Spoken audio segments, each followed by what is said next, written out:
The morning sun poured like liquid gold across Fifth Avenue, turning the glass towers of Manhattan into burning pillars of light. And into that blinding brilliance, a small figure stepped out of a yellow cab that looked entirely out of place among the Bentleys and Rolls-Royces lined along the curb. Nora Vale was 7 years old. Her blonde hair tumbled in wild, uncombed waves down her shoulders, catching bits of morning breeze like dandelion silk.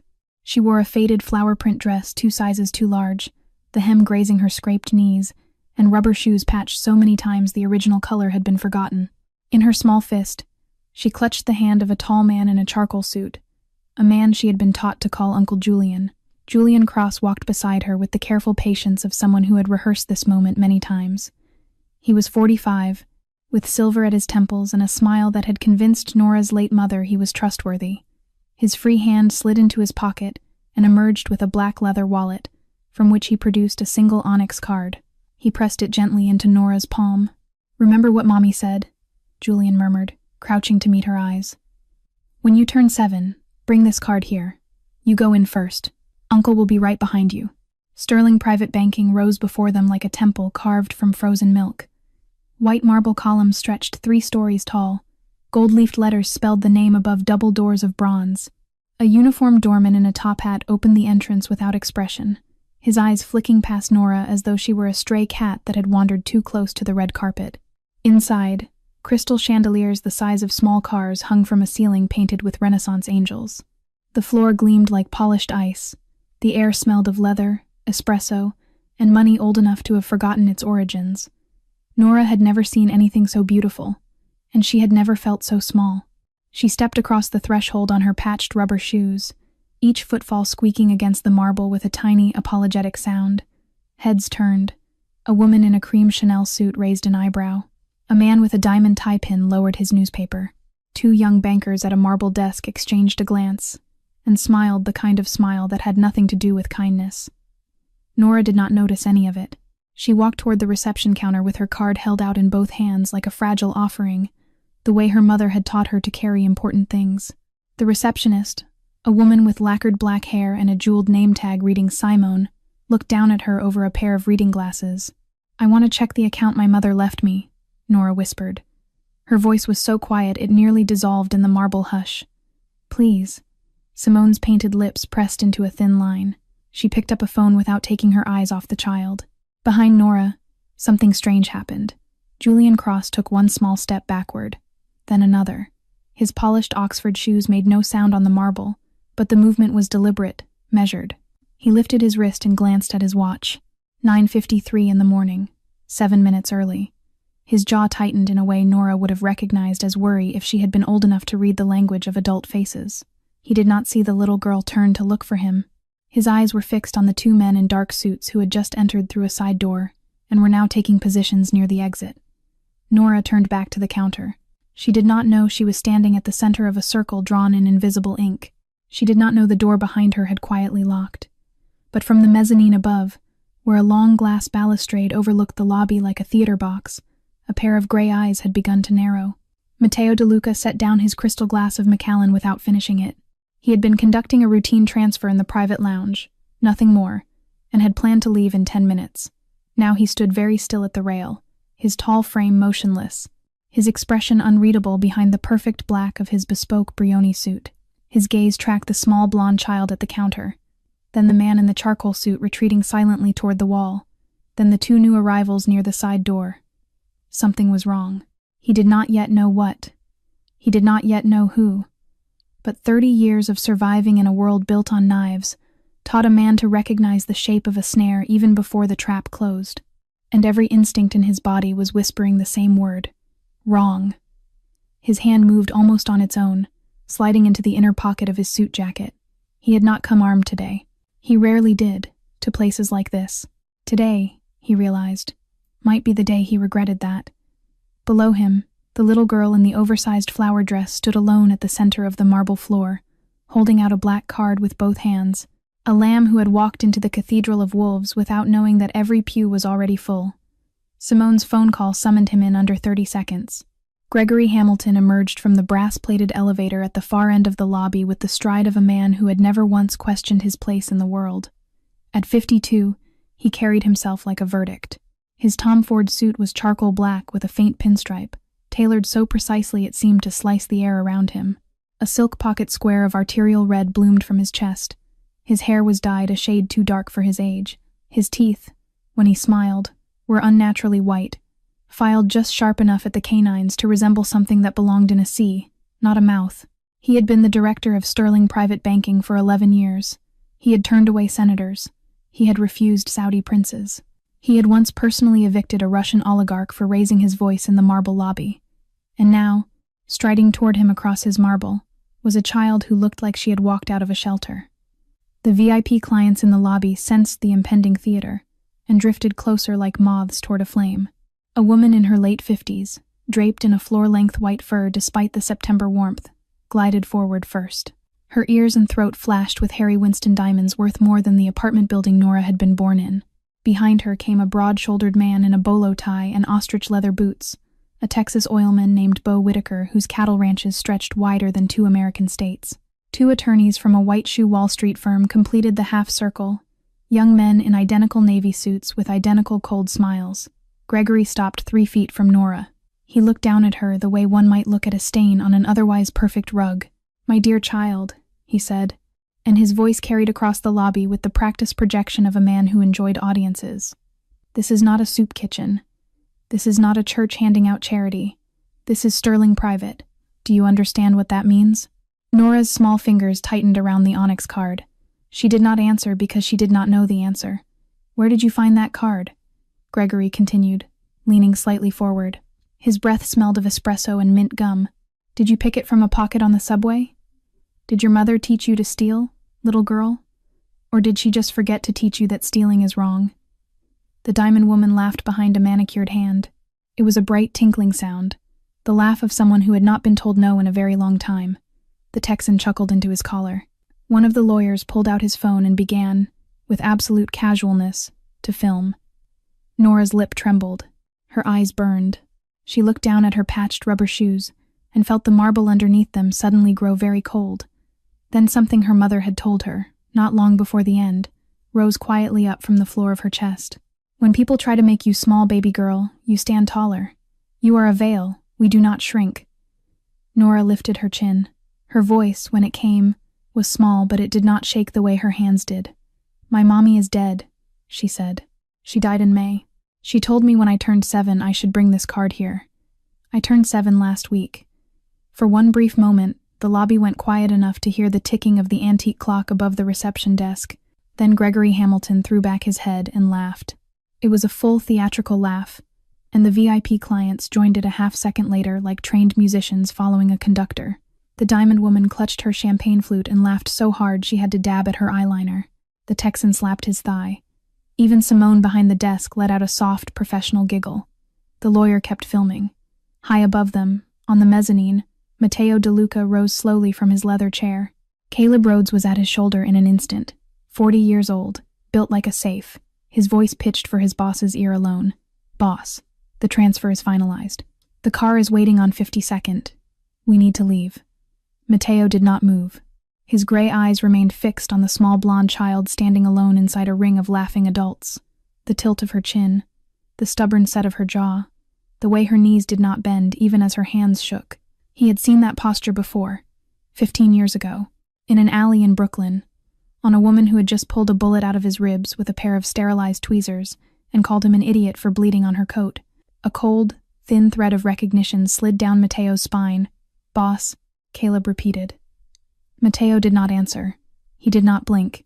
He simply began to walk toward the marble staircase, and his silence was louder than any order he had ever given.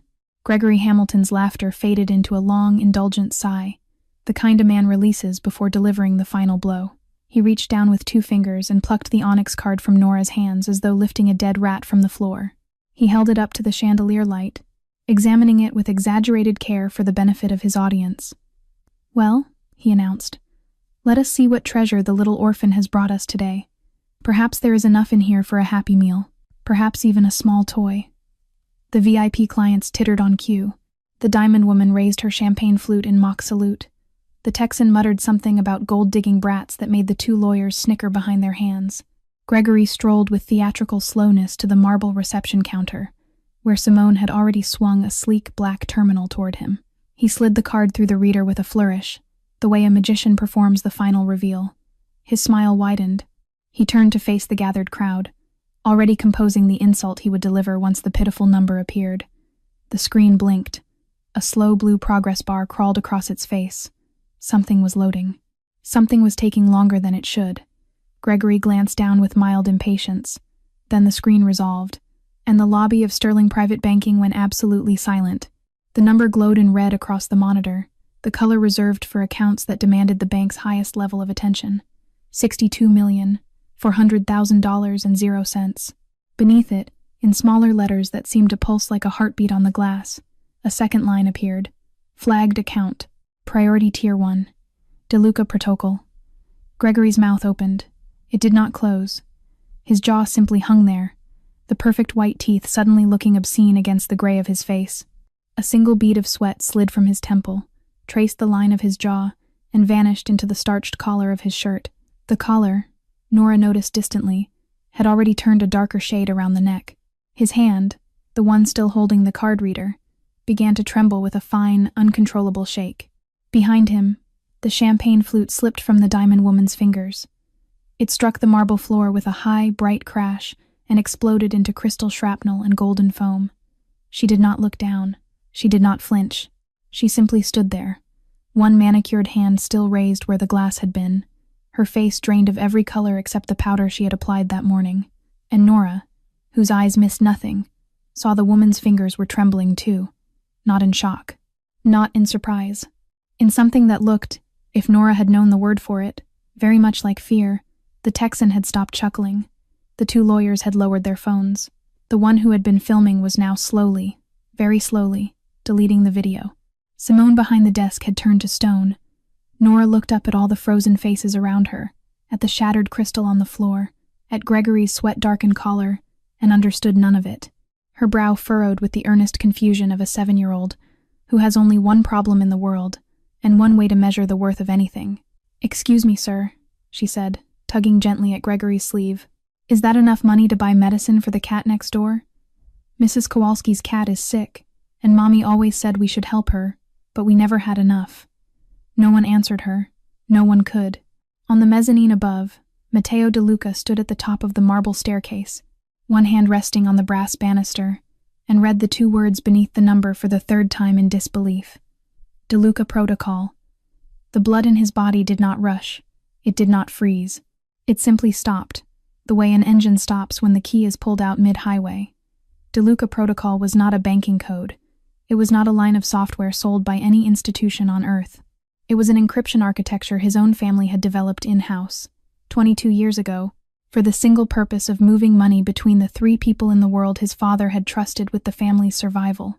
A protocol so secret that fewer than a half-dozen human beings had ever known of its existence.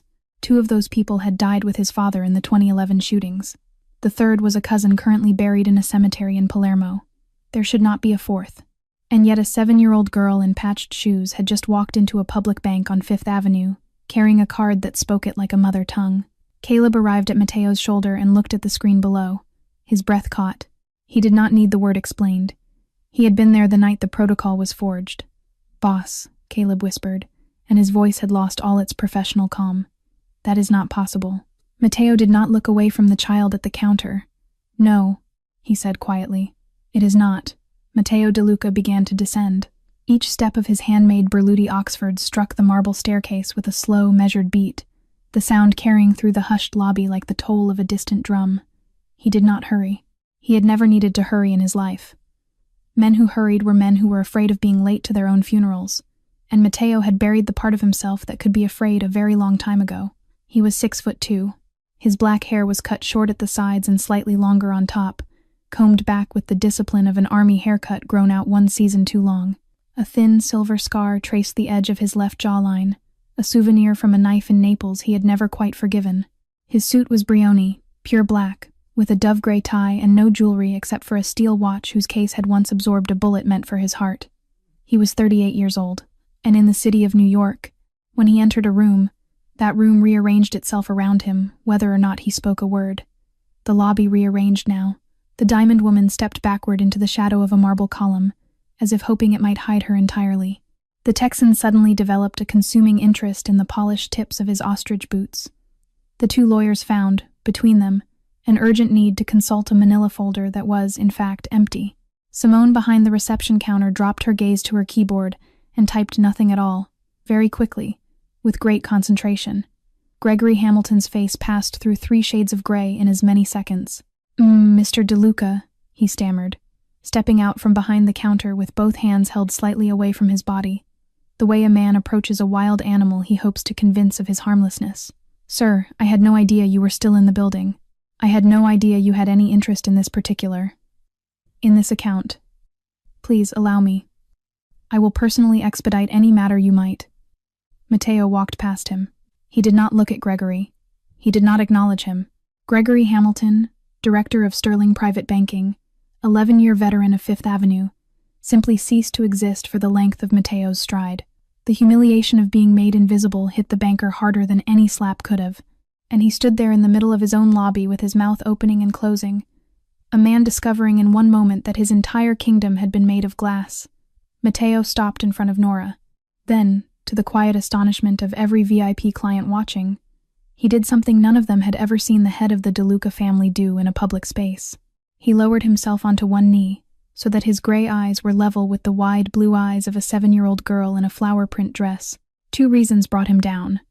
The first was the one the room could see. A small child was being publicly shredded by a circle of wolves, and something ancient in Mateo, something older than the Mafia and older than his grief, would not stand for it a moment longer. The second was the one no one could see. DeLuca Protocol. That code did not drift into the world by accident. Someone, somewhere, had placed it there with intention. Someone had aimed a 7-year-old girl at the exact bank where he conducted his Thursday transfers, on the exact morning he happened to be inside. Coincidence was a lie invented by men who had never been hunted. He softened his voice to something he barely recognized in himself. What is your name, little one? The child looked up at him without fear. Her lip was still trembling, but her chin stayed lifted at that stubborn Vale angle. Nora, she said. Nora Vale. The name struck him in the chest the way a bullet strikes bone. His breath caught for less than a heartbeat, the only visible evidence that anything had happened inside the fortress of his face. Vale. He had known a Vale once. A woman with hair the same stubborn shade of gold as this child's. A woman with the same defiant tilt of the jaw, the same impossible courage in the face of people who outmatched her. A woman he had walked away from on a Sunday morning in 2010, because loving her would have killed her. Eleanor. Mateo extended his hand, palm up.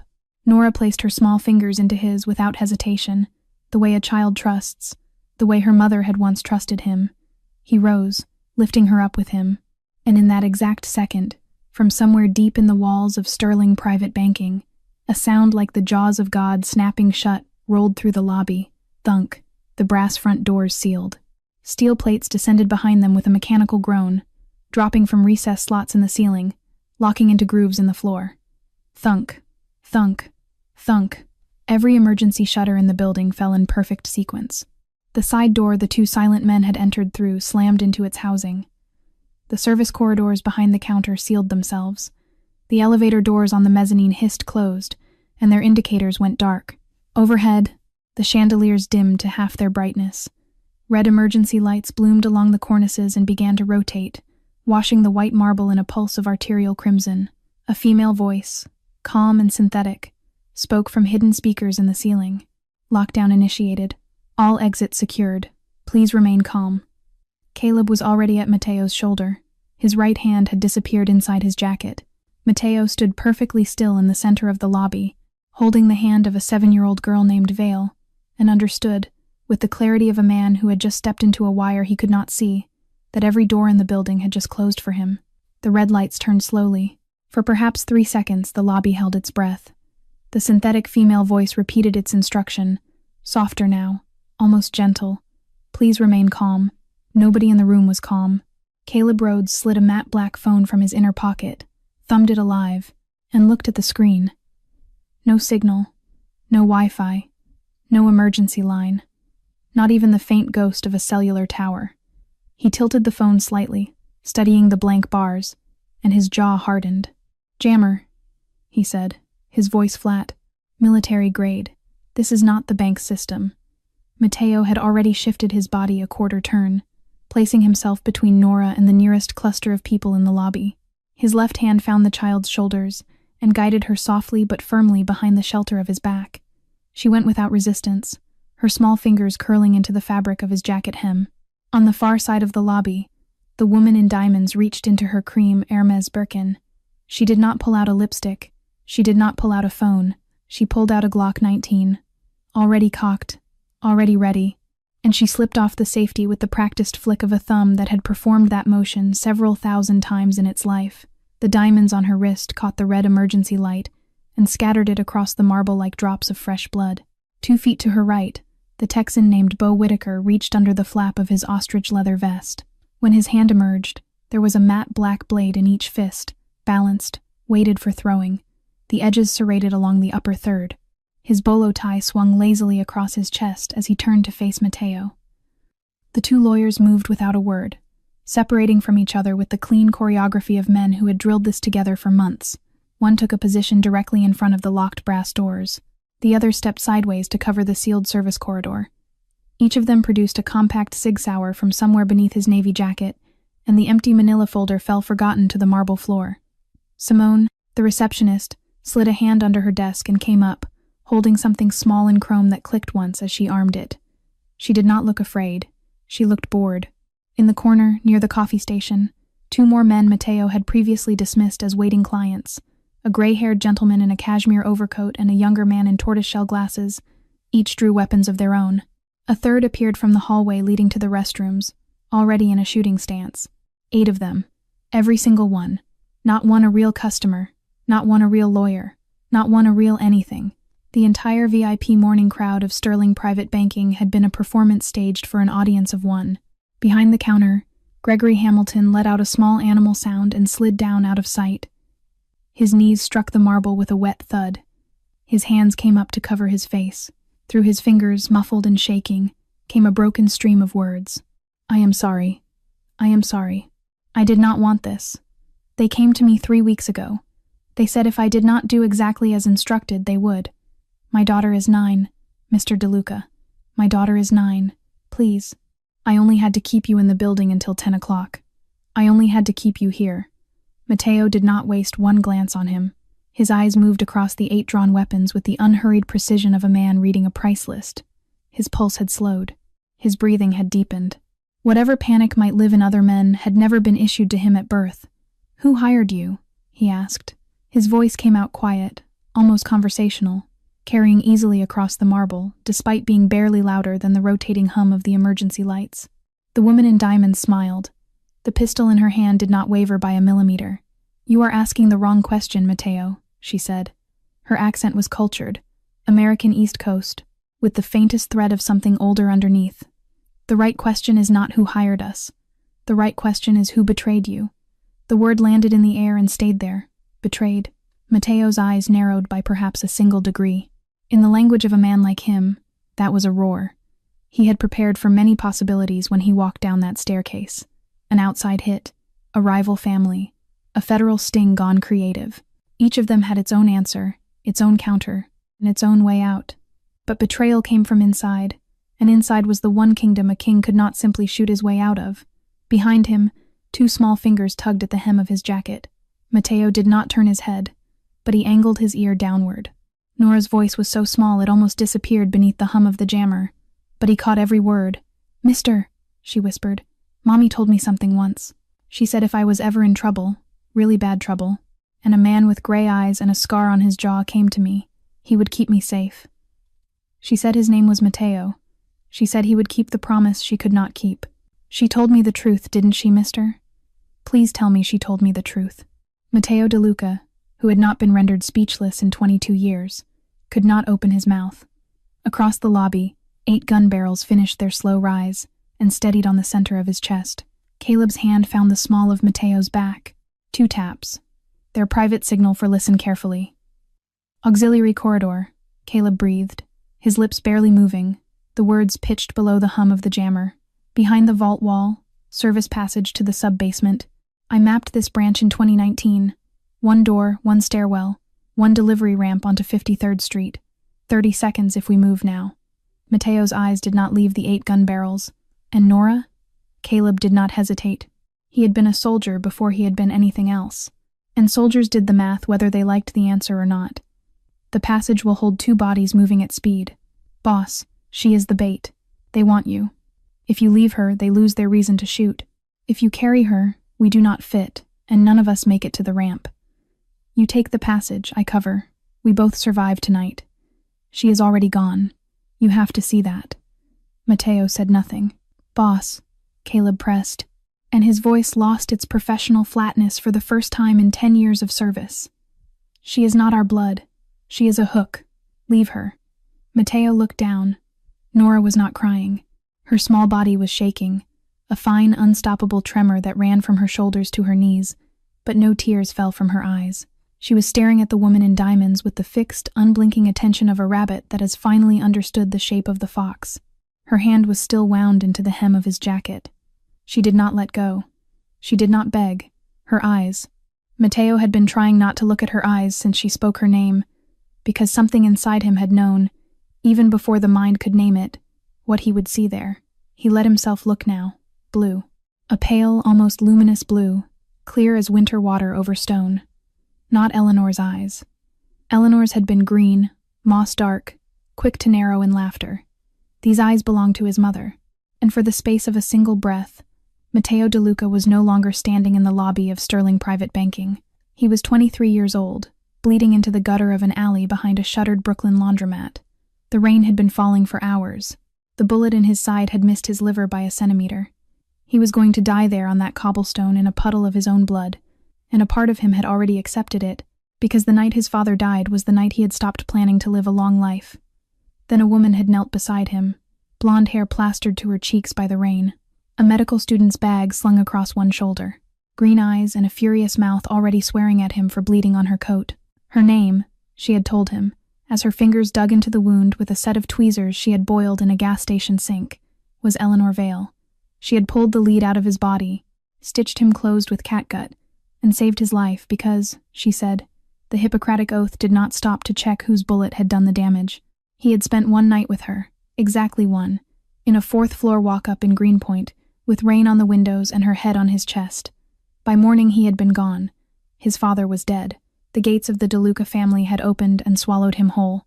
To love Eleanor from inside that kingdom would have been to mark her for a bullet of her own.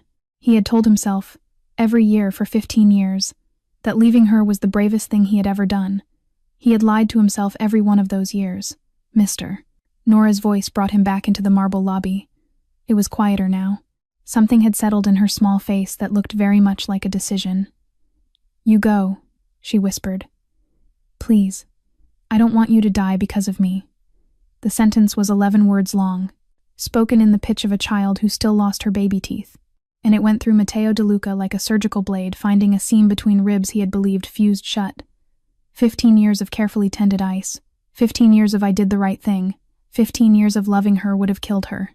All of it split open under the weight of a 7-year-old telling him to run, because Eleanor had told him to run too, in that alley. Get up, idiot. Get out of here before they come back for you. And he had. He had survived, and she had died somewhere between that rain-soaked night and this marble morning, and he had not been there, and now her daughter was standing in front of him asking him to make the same choice a second time. He was not going to. Boss, Caleb said, one last time. Mateo shrugged out of his Brioni jacket in a single fluid motion.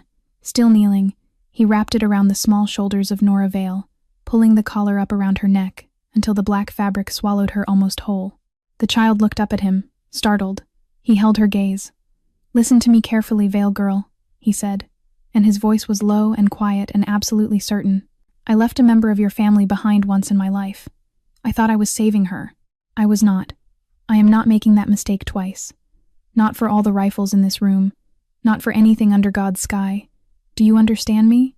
Nora, her eyes wet at last, nodded once. Mateo stood up. His right hand moved behind his back, under the waistband of his trousers, where a slim Beretta Nano rode in a clip holster he did not remember putting on that morning. Force of habit, 30 years deep, had armed him even on a day he had believed would not require it. The safety clicked off with a sound barely louder than a heartbeat. Caleb exhaled. It was the exhale of a man who had already begun to recalculate every exit. All right, boss, he murmured, and a ghost of something almost like a smile moved across his scarred face. We do it the loud way. The diamond woman moved first. Her Glock barked twice, the muzzle flashing bright as a camera bulb against the red emergency glow. Mateo was already diving. His left arm swept Nora off her feet and around his torso, folding her small body against his ribs as he twisted his own spine to shield her from the shots. The first bullet cracked into the marble pillar 3 inches behind where his head had been. The second caught the shoulder of the Brioni jacket wrapped around Nora, tearing through fabric without finding flesh. Mateo returned fire on the way down. 2 rounds, both from his Beretta, both into the chest of the gray-haired man in cashmere. The man folded backward over the coffee station with a soft, surprised expression on his face and did not get up again. Caleb had already moved. He was behind the nearest marble pillar, before the diamond woman's ejected shells had finished bouncing on the floor. His Heckler & Koch came up in a 2-handed grip. He did not aim at the most threatening target. He aimed at the softest. One of the lawyers at the brass doors was a half-second late getting down. Caleb's round caught him just above the sternum. The lawyer hit the marble with the wet sound a sack of flour makes when it is dropped from a truck. 2 down. The remaining 6 scattered behind cover. The woman in diamonds vanished behind an oxblood leather sofa. The Texan went low behind the reception counter. The surviving lawyer pressed himself against the vault door alcove. The 3 remaining shooters broke for the side walls and began working toward an angle from which Mateo could no longer shield the child with his own body. Mateo had 30 seconds, perhaps less. He came up from the crouch in a hard sprint. Nora clamped against his chest, her face buried in the hollow of his collarbone. His shoes struck the marble in a rhythm that was almost music. He moved in a curved line rather than a straight one, using the geometry of the pillars to keep at least 1 column of stone between his back and any given gun at any given moment. Caleb saw the route before Mateo reached it. He opened suppressing fire toward the reception counter, forcing Bo Whitaker's head back down into cover. The Texan's dagger clattered uselessly onto the tile. 3 more bullets snapped past Mateo's ear as he crossed the last open stretch. He heard one of them more than felt it. A sharp, surgical burn tore across the meat of his left deltoid. The round passed clean through, in and out, without striking bone. He noted the injury the way another man might note the time of day, filed it under deal with later, and kept moving. He reached the reception counter and threw himself over it. The 2 of them landed hard on the padded carpet behind the desk. Nora made a small sound, half a whimper, half a cough, as the air left her lungs. Mateo twisted at the last instant to absorb the fall with his own back, keeping her body on top of his for the length of the impact, and only then did he roll her gently off onto the carpet and push her against the solid wood back of the counter. "Stay low," he whispered. "Head down. Do not look over." Nora nodded, her eyes enormous. That was when Mateo saw the blood on her cheek. His heart stopped for a full second before he realized it was his own. The exit wound in his shoulder was bleeding down his arm, along the sleeve of his white shirt, and had smeared across her small face when he had pressed her close. He wiped it away with his thumb, gently, the way a father might wipe jam off a toddler's mouth. Gregory Hamilton was lying 3 feet away, face down on the carpet, his custom Italian shoes pointed inward like a child playing dead. He had wet himself. A dark stain spread slowly down one trouser leg. His shoulders shook with sobs that came out in the choked, guttural bursts of a man who had not wept since boyhood. "They have my family," he gasped into the carpet, when he realized who had landed beside him. Oh God, please, Mr. DeLuca. They came to my house 3 weeks ago. They have my wife, they have my daughter. Maddie is 9. She is 9 years old. They said if I did not keep you in this lobby past 10 o'clock, they would cut her fingers off one by one and mail them to me. I did not know about the shooting. I swear on my mother's grave, I did not know they would start shooting." Mateo's face showed nothing. "The internal phone system," he said. His voice was low, clipped, emotionally vacant. "The bank's hard line. Which channels still work under lockdown?" Gregory blinked up at him through tears and snot. "What?" "The lockdown protocol cuts cellular and commercial lines. It does not always cut proprietary channels. Which ones still work?" I don't." Mateo leaned closer. His gray eyes were very quiet. "Gregory, think about your daughter. Think about Maddie. Which channels still work?" Something in the banker's face reassembled itself under the pressure. The business part of his brain, the part that had run this building for 11 years, clawed its way back up through the grief. "The security monitoring line," he whispered. "Hardwired to the vendor. Routes through the sub-basement. Director's office. Third drawer of the desk. Gray receiver. Dedicated fiber. The jammer cannot reach it. Good, Mateo said. He was already moving, already gathering Nora back into his arms, already calculating the path from the reception counter to the service corridor behind the vault. Stay here. Play dead. You will live longer that way. He lifted Nora and began to rise into a crouch. Her small hand dug into the inside breast pocket of the jacket still wrapped around her. When it came out, her fingers were wrapped around a thumb drive the color of a candy apple. Bright, cheap, unassuming red plastic, no bigger than the last joint of Mateo's little finger. Mister, she whispered, pressing it into his palm. Mommy said to give this to you. She said you would know what to do with it. Mateo looked down at the drive in his hand, then at the small blue eyes looking up at him from the swaddle of his own jacket. For one more second, the sound of the gunfire in the lobby seemed to fall away. He closed his fingers around the drive. Hold on to me, Nora Vale, he said softly. We are not finished yet. Caleb laid down a 4-round volley across the lobby, while Mateo sprinted with Nora along the inside wall of the reception counter, staying below the lip of polished oak. At the end of the run was a narrow gap, unmarked on any visitor map, leading to the bank's freight elevator. Mateo drove his elbow into the call plate. The steel doors hissed open. He threw himself inside with Nora still bundled against his chest and slammed his palm onto the basement button. Caleb dove through the closing gap half a second before the doors sealed. The elevator dropped. Above their heads, muffled by 40 feet of steel and concrete, the gunfire in the lobby faded into a distant percussion. Mateo set Nora down on her feet for the first time in 3 minutes. She staggered, then steadied herself with one hand against his leg. His shoulder was bleeding freely now. The left sleeve of his white shirt turned the color of wine. Caleb ripped open a maintenance panel on the elevator wall, found the main breaker for the shaft, and yanked the lever down. The cables above them groaned and froze. The car stopped between floors, then resumed at half speed on the emergency bypass. Anyone trying to follow by calling another car would find the system locked. That buys us maybe 10 minutes, Caleb said. Maybe 15 if they have to cut through the shaft manually. Mateo nodded once. He did not look at his shoulder. He did not look at his own blood on the floor of the elevator. He looked at Nora, and at the small red drive still clutched in his palm. The doors opened on a concrete corridor lit by caged fluorescent tubes. The sub-basement of Sterling Private Banking smelled of cold concrete, oil, and the faint ozone of old servers. At the end of the corridor stood a single steel door, labeled simply Director. Caleb produced a slim electronic pick from his inside pocket, clipped it onto the card reader, and the lock chirped open in under 6 seconds. Inside was a small utilitarian office, a far cry from the Marble Theater above.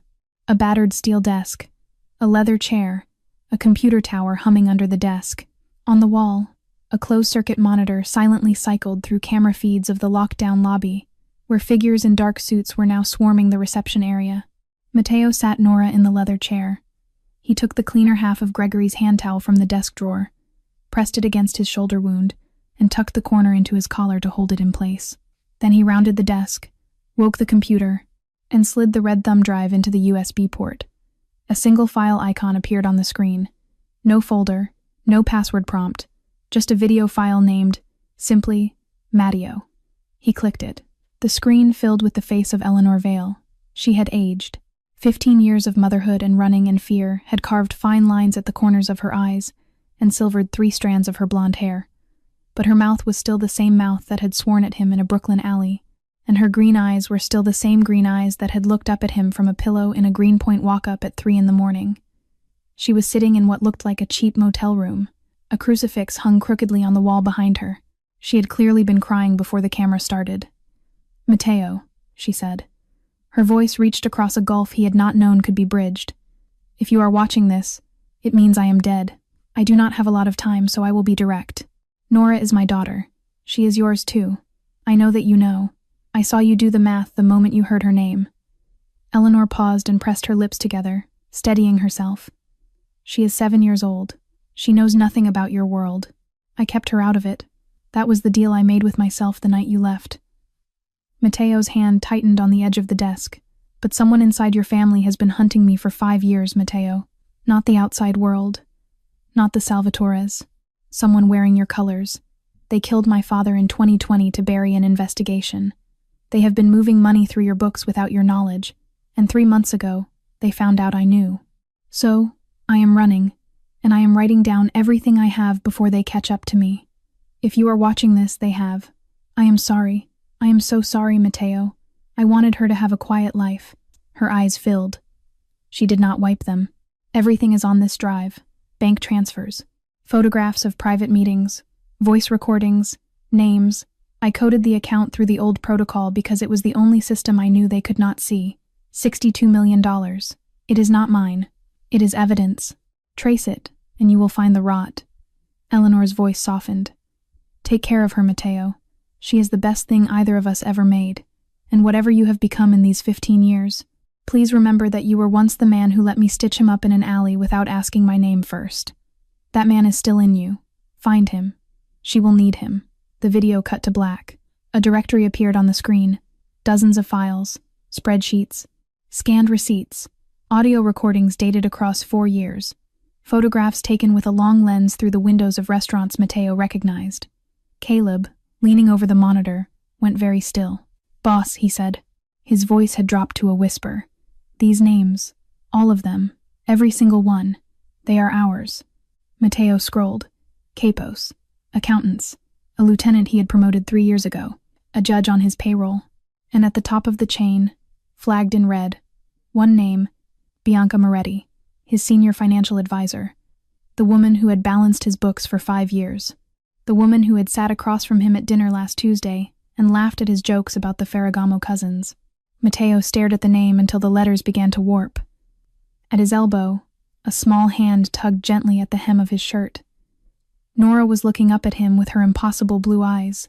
"Mister," she whispered. "Mommy had a picture of you in her wallet. She kept it behind her library card. Are you my daddy?" The question hung in the concrete air between them.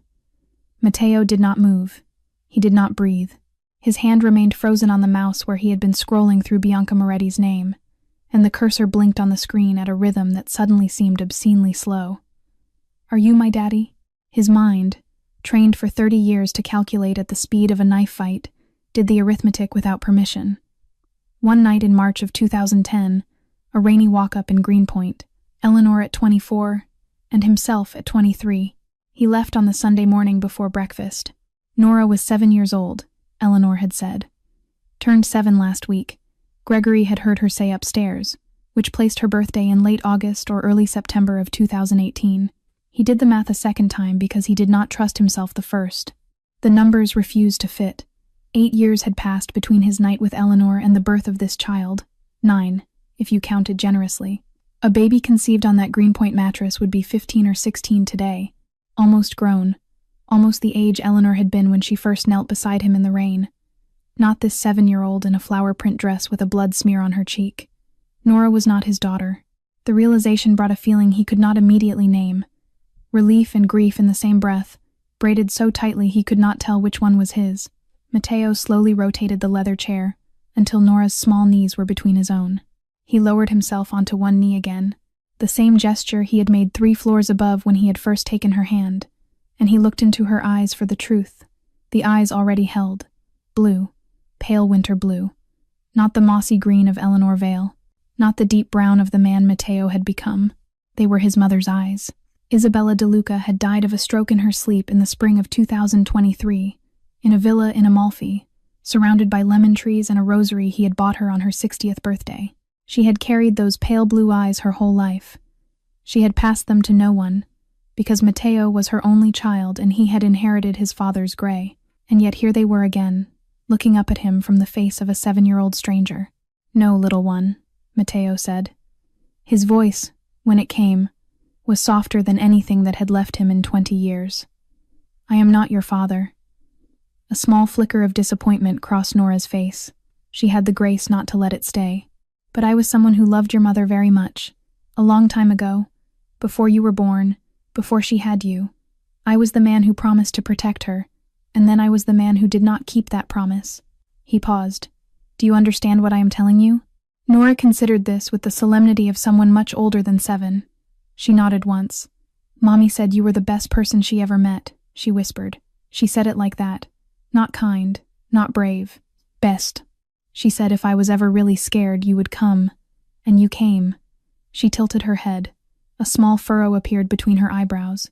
But if you were the best person, why did you leave her? Why didn't you stay and be my daddy anyway? The question was gentle. It was not an accusation. It was the pure, unguarded curiosity of a child who has been taught to ask questions honestly. Matteo did not answer. He could not answer. Because the answer was that he had walked away from Eleanor Vale to protect her from men exactly like the woman who was, at this moment, calmly orchestrating her daughter's murder 3 floors above their heads. He had left her precisely because of the world that had now found her anyway. He had sacrificed his own happiness on an altar that had turned out to be made of cardboard. The irony sat in his mouth like a mouthful of ash. "Boss." Caleb's voice yanked him back into the concrete room. Caleb was no longer looking at the screen with the evidence files. He had rotated toward the smaller security monitor on the wall, the one silently cycling through the lobby cameras. The lobby was no longer empty. On the black and white feed, a new wave of men in dark tactical gear was pouring through a service entrance that had clearly been unlocked from inside. Matteo counted them as they came. 4, 7, 10, 12, all armed, all professional, all carrying short-barreled suppressors and tactical vests that did not look like any. Matteo rose to his feet. His left shoulder sent a warning pulse down his arm. He ignored it. Behind him, the computer made a soft electronic chime. Ding. A new message had arrived. Not to any email account, not through any cellular line, which were still jammed. It had arrived directly on the bank's internal proprietary channel, the same hardwired fiber Gregory had described, the one that should have been accessible only to authenticated Sterling private employees using a physical keycard. A pop-up window had opened in the corner of the monitor. Matteo read the 2 lines. "Matteo, my love, have you missed me enough yet?" B. The pop-up blinked a second time, then opened on its own. The screen split. Eleanor's evidence files shrank to one side. A video window bloomed to fill the other half. The feed was crystalline, the resolution almost unfair, and what Matteo saw in it sent a cold wire sliding down his spine. He was looking at his own office. The private study on the 37th floor of the DeLuca Tower on Park Avenue. His hand-knotted Persian rug. His bookshelf of first edition Dante and Machiavelli behind non-reflective glass. His father's ebony desk. The crystal decanter of 25-year Macallan he kept for visitors he wished to honor and business partners he wished to unsettle. And sitting in his chair, with one ankle crossed elegantly over the opposite knee, was Bianca Moretti. She was 34 years old, and she had been his senior financial advisor for 5. Her hair, a deep chestnut brown, was pulled back into a low chignon so precise it looked machined. Her black sheath dress was alaya, and her simple gold cross hung at her clavicle, exactly where it always hung at board meetings. She held a cut crystal tumbler in her right hand, 2 fingers of his Macallan already poured, a single ice cube catching the lamplight.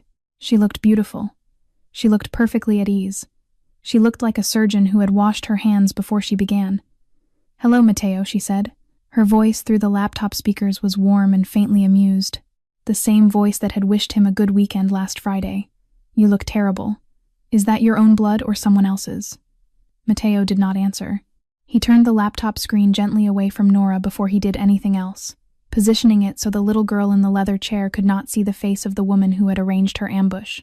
Then he sat down on the corner of the steel desk, ignoring the complaint from his shoulder, and regarded the camera with the flat, unhurried patience of a man deciding how much a life was worth. "Bianca, you are not going to ask me why?" She tilted her head. "I was prepared for a speech. I was prepared for outrage. I am almost disappointed. I will ask the question that matters."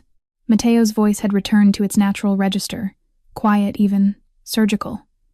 "How long?" Bianca smiled. 5 years, almost exactly to the day. Since the afternoon you promoted me and placed the family books in my hand without so much as a background check on the woman you were trusting with $1 billion ledger." She took a sip of his scotch. "That was a kindness, by the way. I should have thanked you properly. I am thanking you now." Matteo said nothing. She set the glass down on the ebony desk. "You want to know what the truly frightening thing about a boss is, Matteo? It is not the gun. It is not the money. It is not even the network. All of those things can be bought or matched or outlasted." She leaned forward slightly. Her dark eyes glittered under the desk lamp. "The frightening thing is the heart. Bosses who have no heart are predictable. We map them. We trade with them. We survive them. But a boss who lets his heart wake up after 15 years of letting it die, for a 7-year-old girl he had not met before this morning, That is the rarest monster in the catalog. That is a boss we cannot price." Mateo's expression did not change. "I watched Eleanor's secret account for 5 years," Bianca continued. Her tone was pleasant, informative, the tone she had used in quarterly meetings. "I knew about it the week she opened it, because I was the one who installed the DeLuca protocol on our internal servers, and I was the one who discovered she had cloned it. A single mother with a medical license, running the oldest DeLuca encryption like she had been born to it. She was diligent, I will give her that. She spent 5 years building a case against me. She spent 5 years keeping your daughter out of our sight." Mateo's jaw flickered. It was the smallest motion, and Bianca caught it, and her mouth curved. "Oh, she had not told you that part yet. My apologies. The child is not yours.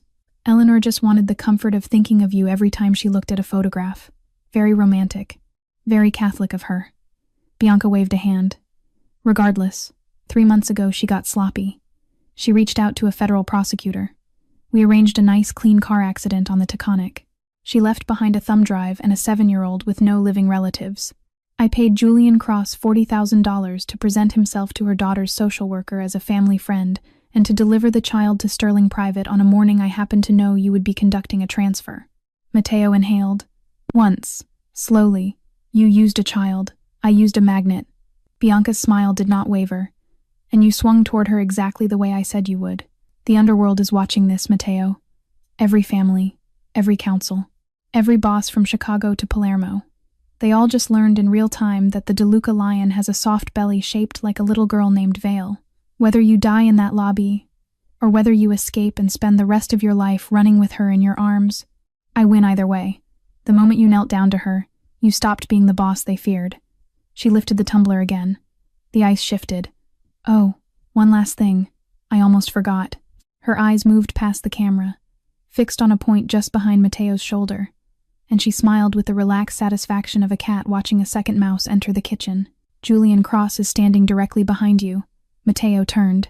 At the end of the concrete corridor, framed in the open doorway of the freight elevator they had arrived in, stood a tall man in a charcoal suit with silver at his temples. Nora's Uncle Julian, the good uncle, the man who had walked her into this building, and then taken 3 quiet steps backward. In his right hand, steady and expert, was a Beretta 92. The muzzle was already pointed at the center of Mateo DeLuca's chest. Julian Cross stepped fully into the concrete corridor and let the elevator close behind him. The silver at his temples caught the fluorescent light. His charcoal suit was unrumpled. His mouth, the same mouth that had knelt beside Nora on a Brooklyn sidewalk 3 months ago and told her Uncle Julian is going to take care of everything now, was set in the flat, professional line of a man at work. He did not look at Mateo first. He looked at the child. "I am sorry, little one," he said. His voice carried the same warm timbre he had used over every hot chocolate, every bedtime, every bandage-scraped knee since he had entered her life as her social worker's recommended family friend. Uncle was not a good uncle. Uncle was paid. Nora's breath came out in a small, broken hiccup. She understood the sentence perhaps 6 seconds after it was spoken. The understanding climbed across her small face in stages. A blink, a furrow, a crumpling of the lower lip. Then she did what Mateo had not seen her do through any of the gunfire, through any of the laughter, through any of the marble hell above. She began to cry. She pressed herself against the back of Mateo's legs and buried her face in the cloth of his trousers and cried without sound, the way a child cries when she has already learned that loud crying gets her ignored. Mateo did not move. His eyes stayed on Julian. His hand, quite slowly, slid toward the small of his back. "You will not reach it," Julian said gently. The Beretta 92 did not waver. "I have been doing this for 22 years, Mr. DeLuca. My first contract was against your father. I did not get him. A kinder man did. But I remember what your family pays its enemies to stay enemies, and I remember what a clean draw looks like, and you will not reach your gun. Please take your hand out slowly. I would prefer to do this without the child watching." The corridor was 12 feet long. Julian stood at one end. Mateo stood at the other with a 7-year-old gripping his trouser leg. The lights overhead buzzed. Mateo began, very slowly, to raise his empty hand. And that was when Caleb, who had gone silent behind the open door of the director's office almost a minute ago, stepped out into the corridor with his heckler and coke already raised. Caleb did not speak. He fired once. The round caught Julian Cross through the meat of his right forearm, 2 inches below the elbow. It punched clean through, spattered the far wall, and the Beretta jumped from Julian's ruined hand and skittered across the concrete to land at Matteo's feet.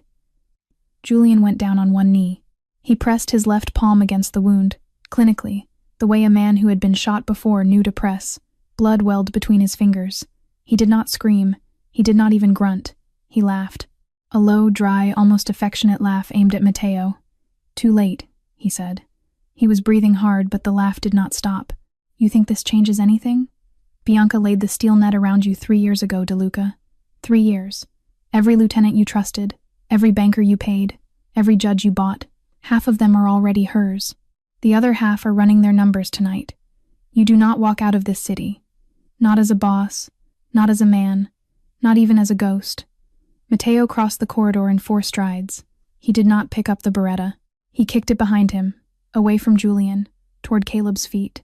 He took Julian by the collar with his uninjured right hand, lifted him half upright, and set him against the concrete wall with the gentleness of a man putting down a fragile object he intended to come back for later.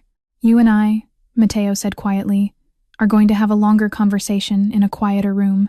Not today, but soon. Until then, bleed slowly." He let go. Julian slid back down the wall, still smiling. Matteo turned away from him. He did not look at the man again. He crouched instead in front of Nora, took her small face gently in both hands, and wiped her tears away with the pads of his thumbs. Blood from his shoulder had smeared onto her hairline. Neither of them acknowledged it. "Listen to me, Vale Girl," he said. "Caleb is going to take you out of this building. Right now. Through a maintenance tunnel in the northeast corner. The one that runs under 53rd Street. The map is on the thumb drive your mother gave me. Caleb will follow it perfectly. You are going to do exactly what he says, and you are not going to cry again until you are safe, because Caleb needs to hear every sound around him, and he cannot do that if you are sobbing. Do you understand?" Nora nodded. "Boss," Caleb said. He had already scooped up the Beretta and slipped it into his belt. His voice was quiet and very careful. "And you?" "I go up to the lobby." Matteo did not turn his head. "I draw the rest of them upstairs. 12 new shooters just came in. They will follow the sound of my gun before they remember to sweep the basement. You have 90 seconds to clear the tunnel once I start firing. Use them." "No." Nora's small hand fisted in Matteo's bloodied shirt, with a strength that should not have lived in a 7-year-old. She was shaking her head, hard. "You promised. You said you would not leave me. You said not twice. You said it." Matteo reached into the inside pocket of the ruined Brioni jacket still wrapped around her small body. His hand came back with a ring. It was a simple band of aged silver, worn almost smooth by a lifetime of wear, engraved on the inside with 2 letters in Italian script. I. D. Isabella DeLuca, his mother's wedding ring. The ring she had pressed into his palm the last time he had kissed her forehead in the Amalfi Villa, telling him in her quiet way to find, someday, someone worth giving it to. He had carried it in his breast pocket for 3 years, unable to decide whose finger it belonged on. He knew now. He took Nora's small right hand in his, uncurled her fingers, and placed the silver ring in the center of her palm. He closed her fist gently around it. "This is my promise," he said. "If I do not come back for you, Caleb will raise you. He will love you like a father. He will teach you everything I would have. You will never want for anything. That is the second promise, in case the first one breaks. But the first promise is the one that counts. Nora Vale, I will come back for you. And when I come back, you will give me that ring, and I will put it on your finger myself, and you will know that the man who walked away from your mother did not walk away from you. Do you hear me?" Nora's fingers closed around the ring, tight, white at the knuckles. She nodded once, a tiny, fierce, irrevocable motion. Matteo stood up. He did not look back. "Go," he said. Caleb lifted the child into his arms and ran. The freight elevator climbed. Matteo stood alone inside the steel box as it rose, watching the floor numbers tick upward on a panel that still worked. His white shirt had passed the point where blood could be hidden. The left side of his chest was dark and wet, the sleeve entirely soaked from shoulder to cuff. He had pulled off the towel he had been using as a compress and discarded it on the basement floor. A man walking into an audition as bait did not want his costume obscured. He had emptied the Beretta Nano into his trouser pocket and left the weapon itself behind. If he walked out of the elevator armed, they would shoot the moment the doors opened. If he walked out empty, curiosity would buy him seconds. Seconds were the only currency he still had. The doors opened on the mezzanine level. Matteo walked down the marble staircase. The lobby had been transformed. 8 dead or wounded gunmen from the first wave lay where they had fallen behind sofas and columns. The new 12 had repositioned into a clean tactical arc across the floor. Each wore black plate carriers over civilian clothing, short-barreled rifles held professionally at the low ready. Their discipline was absolute. No one spoke, no one moved. The red emergency lights pulsed across their gear in slow red strokes. Mateo stopped at the bottom of the staircase. 20 feet of open marble separated him from the closest rifle. He raised his hands, slowly, palms outward. "You came for me," he said. His voice carried without effort. "I am here. Let the child walk. This is between me and Bianca Moretti." The 12 rifles did not lower. They also did not fire. The oldest of them stepped forward. He was perhaps 50, with cropped iron-gray hair and a face that had been broken and reset more than once. The team leader. His eyes were the pale, uninterested color of a man who had learned to take no pleasure in his profession because pleasure slowed the hand. "Bianca pays in bearer bonds, Mr. DeLuca. She pays very well." And she said quite specifically, "Both of you." He did not raise his voice. He did not smile. "Step away from the stairwell. Lower your hands onto your head. We do not make a mess. We do not have to. The child will be collected downstairs. I have people on the tunnel already." Mateo's pulse, against his will, jumped half a beat. He glanced at his steel wristwatch. The second hand swept past the 12. He began to count. 1, 2, 3. Caleb needed 90 seconds from the moment they parted to clear the tunnel exit on 53rd Street. 22 of those seconds were already spent. 68 to go. If the lead shooter was telling the truth about men on the tunnel, Caleb would find them well before he reached open air, which meant Mateo needed to buy Caleb time to change routes, and he needed to buy it with the only weapon he had left, his mouth. He lowered his hands onto the back of his head. "Not out of surrender. Out of stalling. Bearer bonds," Mateo said. His voice was conversational now. "Interesting. That is what Victor Salvatore pays his outside teams, is it not? He likes the anonymity, likes the plausible deniability, likes to be able to swear on his mother's life that he never touched the wire transfer." The team leader's face did not change, but one of the younger shooters at the far left of the arc did. Mateo caught the flicker, even through the red strobe of the emergency lights. A young man, perhaps 26, dark hair, a silver crucifix visible between the collar of his tactical vest and his throat. His rifle had moved, maybe an inch, maybe less. His eyes had flicked toward his team leader, then back to Mateo, then toward his team leader a second time. Mateo spoke directly to him. "What did they tell you the job was, son? A wet contract on a rogue boss? A sanctioned hit with council approval? Is that what your handler sold you on the drive over?" He did not wait for an answer. "Because you are standing in the middle of 5th Avenue in broad daylight, looking at the unarmed head of the DeLuca family, and no council on earth has signed off on this. You are here because Bianca Moretti sold us both to Victor Salvatore last month in a restaurant on Arthur Avenue. The meeting was Tuesday, 9:30.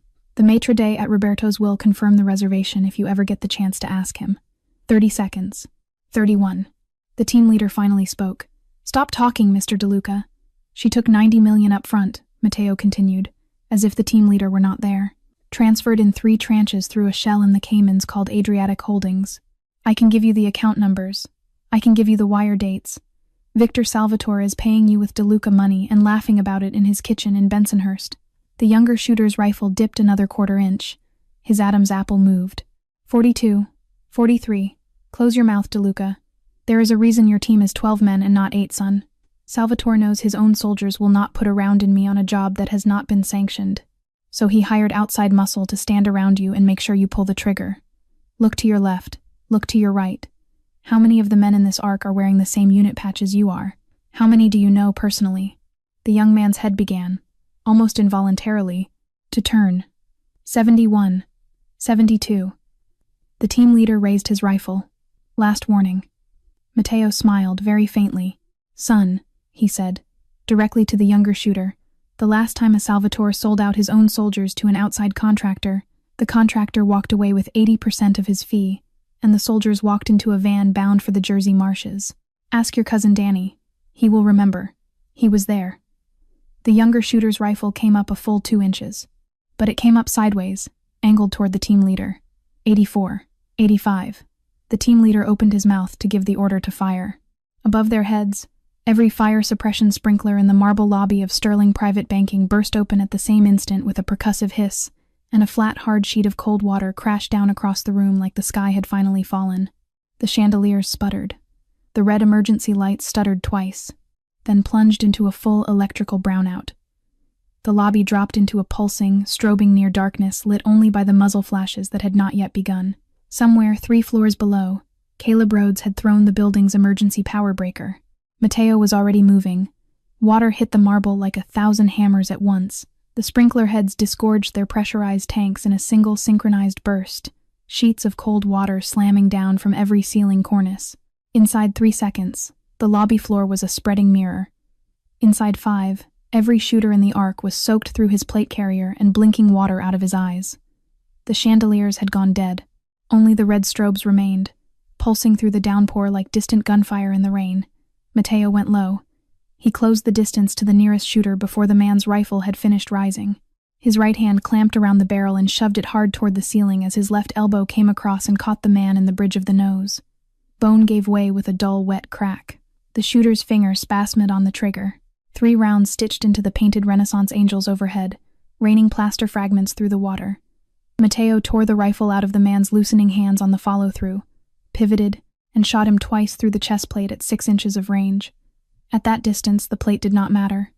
The man folded backward and slid 2 feet across the wet marble on his own momentum. 3 down. The team leader shouted something lost in the roar of water. Rifles swept in Mateo's direction. Mateo was already behind the nearest marble column, the captured rifle tucked against the stone, water sluicing over his face and into his mouth. He leaned out, fired a controlled 3-round burst into the shoulder seam of a second gunman, and ducked back before the return volley chewed white dust out of the column above his head. 4. The young shooter with the silver crucifix, the one who had been listening, made his choice. He pivoted and put 2 rounds through the back of his team leader's unarmored neck. The iron-haired man dropped straight down into a growing puddle without making a sound, and before the other shooters understood what had just happened, the young one was already sprinting for the cover of the reception counter. 2 rifles swung toward him. Mateo killed one of those rifles. The young man killed the other. 6. The lobby had become an abstract painting of muzzle flash and red strobe and falling water. The polished marble floor, which had been a symbol of the bank's dignity 90 minutes ago, was now a hazard. Men slipped. Boots skidded.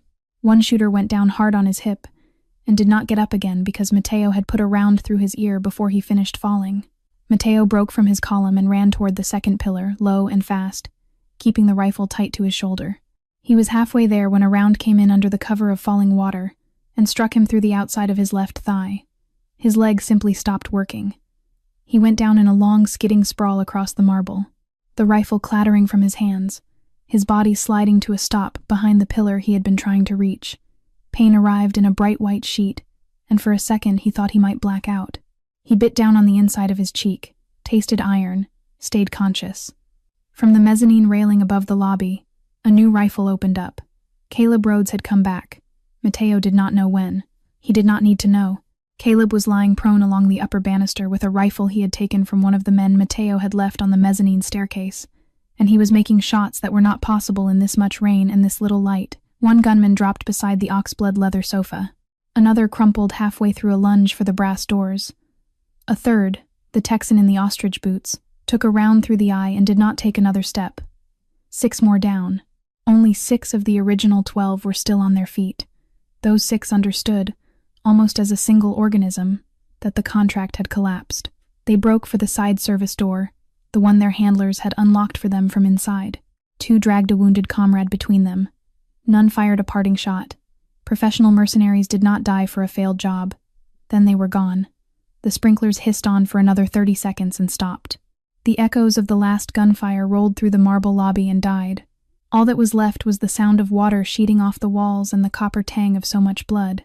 Mateo dragged himself the last 2 feet to the pillar and propped his back against the cold stone. His left leg did not want to move. The trouser fabric was black and shining from hip to knee. Blood pooled on the wet marble under his thigh and spread outward in a slow red halo.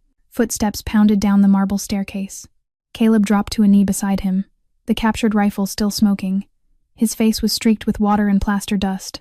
"Boss, NYPD is inbound." I tripped the silent alarm on my way back up.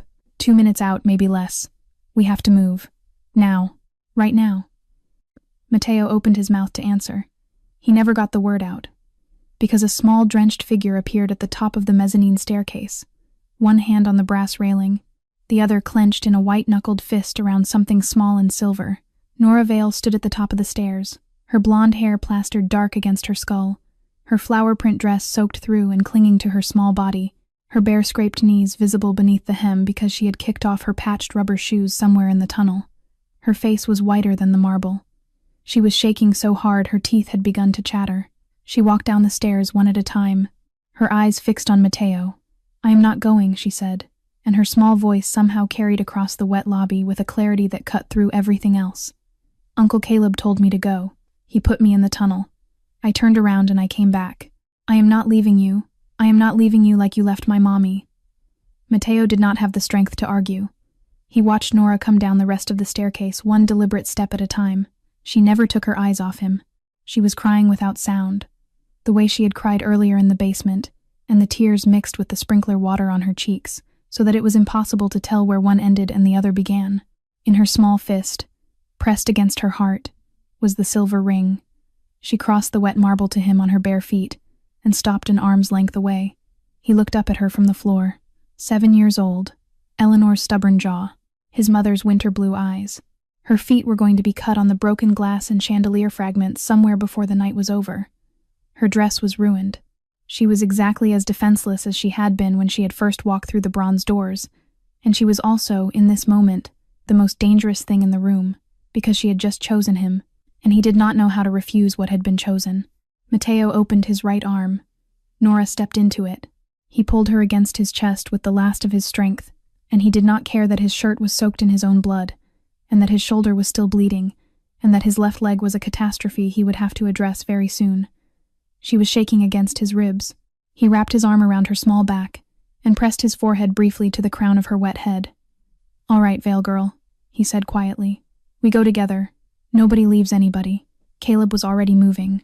60 seconds later, he had Mateo back on his feet, with the boss's good arm slung around his shoulder, and a makeshift tourniquet of his own belt wrenched tight around Mateo's left thigh. Nora ran at their side, clutching the hem of Mateo's ruined jacket. They moved through the service corridor behind the vault, down the northeast stairwell, into the maintenance tunnel Caleb had mapped in 2019. The tunnel ended at a rusted utility hatch set into the floor. Caleb levered it up with a fire axe snatched from the wall. A breath of cold air, thick with the mineral stink of Manhattan groundwater, rose out of the dark. "It connects to the storm overflow under 53rd, Caleb said. 6 blocks west. We come up in a service bay in an abandoned printing plant in Red Hook. I have had a car there since 2020. Can you make it, boss?" Mateo looked down at the hole in the concrete. "Do I have a choice?" He did not.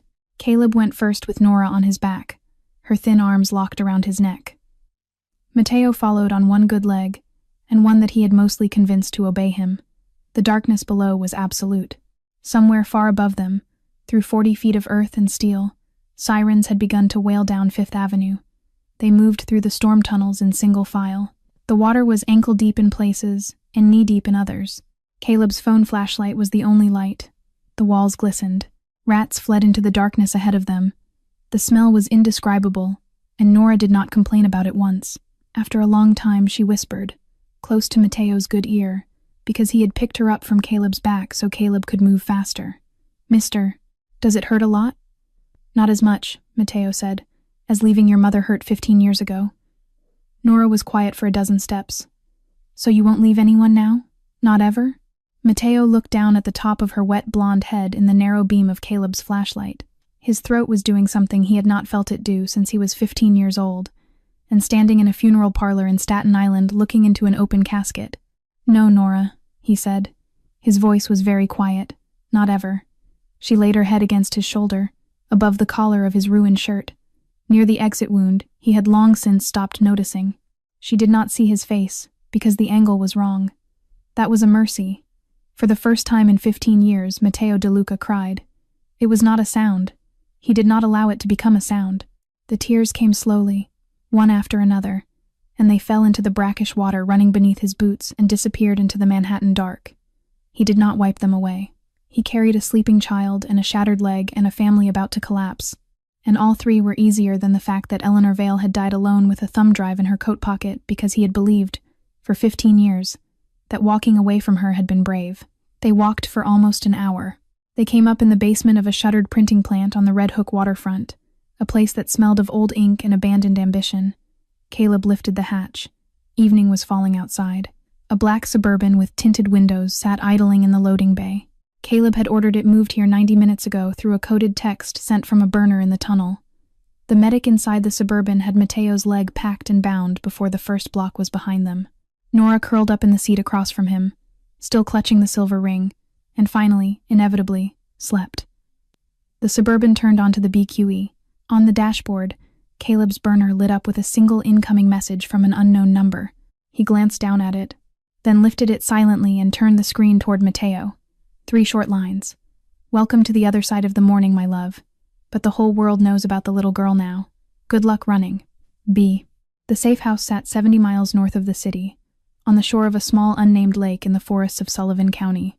It was a plain 2-story lodge of unpainted cedar that Mateo's grandfather had bought in the 1970s for fishing weekends that had later become hiding weekends. A gravel drive looped through hemlock trees. A dock ran out across water so still it reflected the stars. No neighbor was closer than 3 miles. By the time the Suburban crunched to a stop on the gravel, it was nearly midnight. Mateo had been in and out of a gray half-sleep for the last 40 minutes. The medic's painkillers doing what they could. Nora had not moved from the seat across from him, her small body curled under a blanket, her fist still closed tight around the silver ring. Dr. Ansel Porter met them in the front room. He had been the DeLuca family physician for 19 years and had stopped asking questions 12 years ago. He unpacked a surgical kit on the long wooden dining table, cleaned Mateo's shoulder wound, stitched the exit tear in the thigh, replaced the tourniquet belt with a proper pressure dressing, and administered 2 bags of saline and one of a cross-matched blood he had brought up from the city in a cooler. He did not speak except to issue instructions. He left before 1 in the morning, with instructions for Caleb to keep the boss off the leg for at least 9 days. Mateo ended up on the long leather sofa in front of the stone fireplace. A fire was burning. Caleb had lit it while Dr. Porter worked. The flames threw a gentle amber across the low-beamed ceiling and across the face of the small blonde girl who had, sometime in the last hour, come silently to sit on the rug beside the sofa, with a grilled cheese sandwich in her lap. Nora had been given dry clothes. A soft blue sweatshirt, several sizes too big, rolled at the cuffs, had once belonged to Mateo's 13-year-old niece during a summer visit. Her hair had been toweled dry and combed out by Caleb's steady hands. Her feet, thankfully, had come through the tunnels with nothing worse than 2 small cuts that Dr. Porter had dabbed with iodine and covered with butterfly bandages, shaped like cartoon bees. She was eating the sandwich in methodical quarters, the way a hungry child eats when she has been taught not to waste food. She did not speak. Mateo watched her for a long time over the rim of a glass of water he was too tired to drink. "Your mother," he said finally. Nora looked up. "Your mother's name was Eleanor Renata Vale. She was 24 years old when I met her. She was in her 3rd year of medical school at NYU. She was going to be a trauma surgeon. She had hands that did not shake. I had never in my life met a person whose hands did not shake, and I was fascinated by it the way a bird is fascinated by a window." Nora set her sandwich down on the plate, forgotten.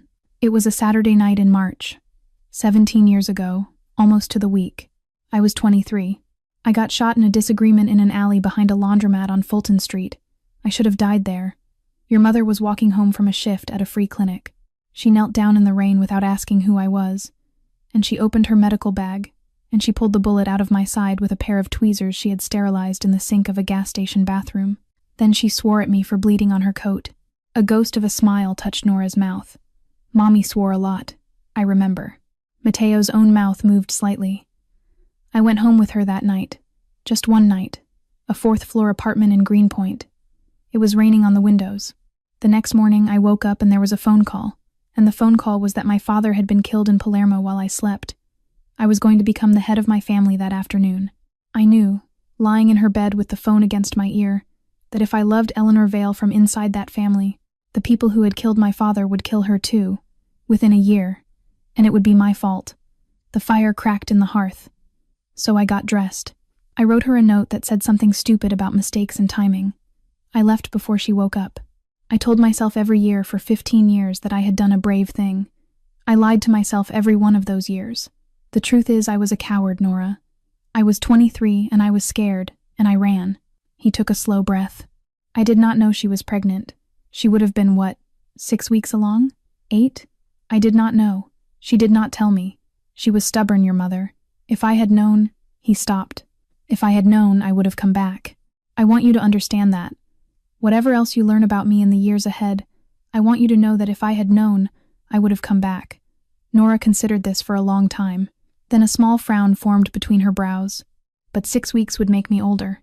I am 7. I was born in 2018. Yes. His voice was gentle, which means your mother loved someone else, later. A good man, I hope, or a man she needed. You are not my daughter by blood, Nora. I did the math in the bank this morning. I know. Nora nodded slowly. She did not look devastated. She looked thoughtful. Mommy wasn't your wife, so I'm not your daughter. But her small hands went to the collar of the oversized blue sweatshirt and pulled out a thin silver chain that had been hidden underneath. At the end of it hung a tiny silver cross, old, tarnished at the edges, etched with a pattern of vines and grapes that Mateo recognized before his mind could catch up to the recognizing. Mommy said this belonged to your grandma. She said when I was little I should wear it and it would keep me safe. She said I shouldn't tell anyone who gave it to her. But I think, doesn't that make me sort of your family anyway? Like, a niece maybe? Mateo stared at the cross. It was his mother Isabella's baptismal crucifix. His grandmother Lucia had placed it around Isabella's neck in a church in Sorrento in 1962. Mateo had watched his own mother wear it every Sunday of his childhood. He had watched the undertaker refuse to remove it before the coffin was closed. Or so he had believed. Because Isabella De Luca had died in 2023, and this cross had left her neck before she died, which meant she had taken it off, which meant she had given it with her own hands to Eleanor Vale, which meant his mother, his quiet, devout, impossible mother, had known about Eleanor for a very long time and had said nothing to him for 15 years, until the day she stopped breathing. Mateo sat very still on the leather sofa, the fire throwing amber across his face, and tried to understand why. Mateo slept for 4 hours on the leather sofa and woke at 5 in the morning in the gray half-light before dawn. Nora was curled in a nest of quilts on the rug beside him, the silver ring still closed in her fist, her breathing slow and untroubled. Caleb was seated in the chair across the room with a rifle across his knees and a mug of cold coffee on the side table, his eyes open. Mateo gestured him to the kitchen. I need something from the villa in Amalfi. Caleb nodded. Her storage trunk. The one I had shipped to the Long Island estate after the funeral. It has been in the wine cellar for 3 years, untouched. I need it opened and couriered up here by noon. Yes, boss. Caleb made the call on a secure line. 2 of the family's most trusted couriers were on the road out of Glen Cove by 5:35. They pulled into the gravel drive of the safe house at 11:40, unloaded a cedar trunk banded in blackened iron, and left again without speaking. Mateo waited until Nora was distracted with a jigsaw puzzle Caleb had found in a hall closet before he opened it. Inside was his mother's life, distilled into a single trunk's worth of carefully folded cloth and wrapped paper. Her wedding album, her rosaries, her ivory comb, 3 dresses she had loved too much to throw away, and at the bottom, wrapped in linen and tied with a black silk ribbon, a stack of correspondence she had saved. Letters from his father, before the killing. Letters from Mateo himself, from boarding school. And underneath both of those, a single cream envelope, unaddressed on the outside, its seal broken and carefully retucked. Mateo took the envelope to the kitchen table. He poured himself a glass of water he would not drink. He laid the single folded sheet flat. The handwriting was Eleanor's. It was dated September 22nd, 2018, 2 weeks after Nora was born. Dear Signora De Luca, you do not know me. My name is Eleanor Vale. I met your son 17 months ago in a Brooklyn alley, and I spent one night with him in my apartment, and in the morning he was gone. I write to you because a week ago I gave birth to a daughter, and I looked at her face, and I saw your son's mouth, and I understood that I have to make a choice that is not only mine to make. Signora, I am not going to tell Mateo. I cannot. If I tell him, he will come, and if he comes, his world will swallow her, and she is so small. She is so small, and I have seen what his world does to the women inside it. I lost my own father to that world already, in a different family and a different decade, and I will not lose my daughter to it too. I know this is not my decision alone. I know I am taking a son from his mother and a granddaughter from her grandmother, and for this I will ask God's forgiveness every day of my life. I am enclosing a key. If anything ever happens to me, please give this key to Matteo. It opens a safe deposit box in a small bank in Queens under a name he will recognize. He will know what to do with what is inside. I have been quietly gathering things for a while now. Not against him, against someone close to him who should not be. Her name is Nora. She is beautiful. She has your eyes. Yours in sorrow and hope, Eleanor Vale. A small steel key had been taped to the inside of the envelope. It was there still. Matteo sat with the letter for a long time without moving. His mother had known. Not for 15 years, as he had briefly feared last night. For 7, from the week of Nora's birth. She had known her son had a child he did not know about, living an hour's drive from her own house, and she had kept that knowledge inside her chest for 7 years, and she had died without ever telling him. She had died, in fact, 3 years ago, and she had given her baptismal crucifix to Eleanor Vale at some point before she did. He understood, finally. Why? Because Eleanor had asked her not to tell. And Isabella De Luca, who had buried a husband to this life, had looked at the letter of a stranger and chosen the safety of her granddaughter over her own right to know her. His mother had been a better Catholic than he had ever been. She had been a better mother than he had understood. He pried the key loose. 3 hours later, the bank in Queens had been contacted through an intermediary and a courier dispatched. The safe deposit box was opened that afternoon by a De Luca attorney on Eleanor's authorized heir list, which named Matteo as successor trustee. The contents arrived at the safe house by 9 at night. A manila envelope. Inside the envelope, 4 things. First, a slim folder of bank statements from an offshore shell called Adriatic Holdings, dated from 2021 through 2023, tracing the movement of $90 million through 6 intermediary accounts and ending at a numbered account in Vaduz registered unmistakably to Bianca Moretti. Second, a cassette recording of a phone call between Bianca and a man whose voice, even in the poor audio, Matteo recognized as Victor Salvatore. The conversation was not in any way ambiguous. Third, the coroner's file on a New York City homicide detective named Thomas Vale, killed by a hit-and-run driver on a deserted stretch of the Belt Parkway in May of 2020. The case had been closed unsolved in 60 days. Eleanor had attached, in her own hand, a list of 11 witnesses who had been interviewed and a 12th who had not. The 12th was a dishwasher at a restaurant on Arthur Avenue who had seen Bianca Moretti hand an envelope to a man the night before the hit-and-run. Fourth, a handwritten sheet in Eleanor's neat medical school script. Matteo, my father was a good man. He was a good cop. Bianca killed him to close an investigation he would not close. I have spent 5 years gathering this. It is everything. I moved it all onto that bank account the moment I realized she had found me, because I knew the only lock she could not break was the one your father built. $62 million is not money. It is a vault. The account is the vault, but the key to the vault is Nora. The protocol authenticates through a biometric signature I pulled from her when she was a baby. Her thumbprint opens it. Bianca has always known this. That is why she sent the child to the bank. She needed Nora inside the system to retrieve the evidence before you could. Protect her, Matteo. Not just from bullets. From becoming a key. Matteo folded the sheet very slowly. He looked across the room at the 7-year-old girl working a jigsaw puzzle of a lighthouse on the rug by the fire, her silver ring still on her thumb, her blonde head bent in concentration. The child is not the evidence, he said quietly. His voice was rough and low and absolutely certain. The child is the key, and Bianca has always known it. The news was already in the blood of the city before the sun came up the next morning. It did not travel through newspapers. It did not trend on any social media feed.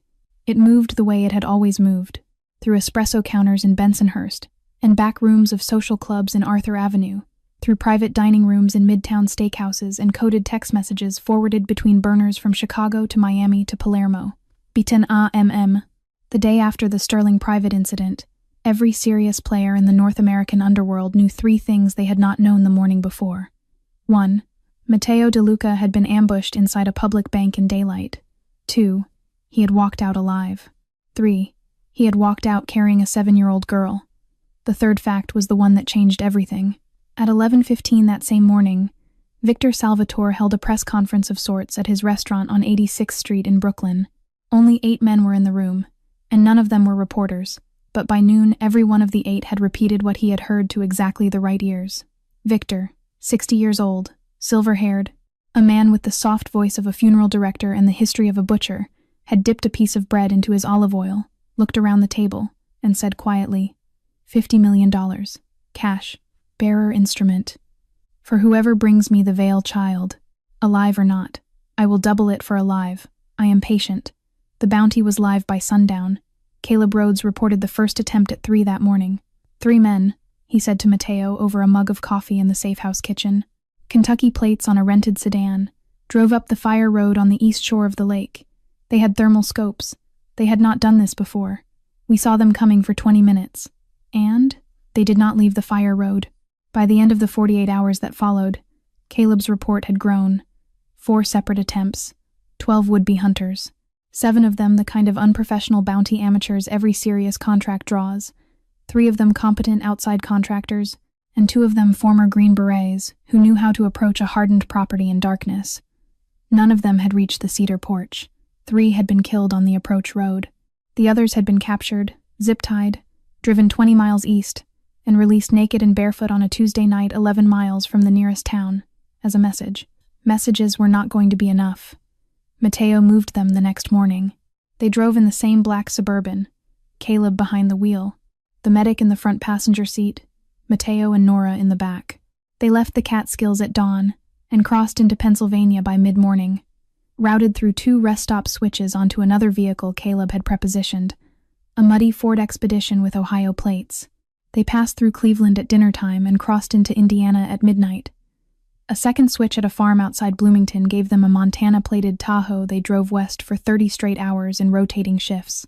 Somewhere on a black ribbon of interstate through the flat, empty dark of South Dakota, Nora fell asleep with her head on Mateo's good thigh. He did not move. He watched the yellow highway lines disappear under the hood of the SUV, and he stroked her hair with the back of his knuckles, very slowly, and he thought. He thought about the tunnel under Manhattan where he had cried for the first time in 15 years. He thought about his mother's letter to Eleanor. He thought about the $50 million price on the small sleeping head in his lap. He thought about the long column of names on Eleanor's thumb drive, men inside his own family who had taken Bianca's money, men who were right now calculating whether Mateo would come home or die on the road, men who had children and mothers and reasons, and none of those reasons were good enough. He could keep running. He could run for months, for years. Montana would buy him a winter. Belize would buy him a spring. A small island in the Adriatic would buy him a summer. And at the end of it, Bianca would still be at his desk, drinking his scotch, and Nora would grow up hiding under assumed names and jumping at every engine in the street. That was not a life. That was a slow death dressed in warmer clothes. He understood, looking down at the child asleep against his ribs, that protecting her meant something he had avoided for 20 years on the grounds that it was too bloody even for him. Erasing Bianca, erasing Victor Salvatore, erasing every single name on Eleanor's list. A council war. The first in a generation. He made the phone call the next morning from the Montana safe house, a low-slung ranch on 40 acres outside a town called Lewistown.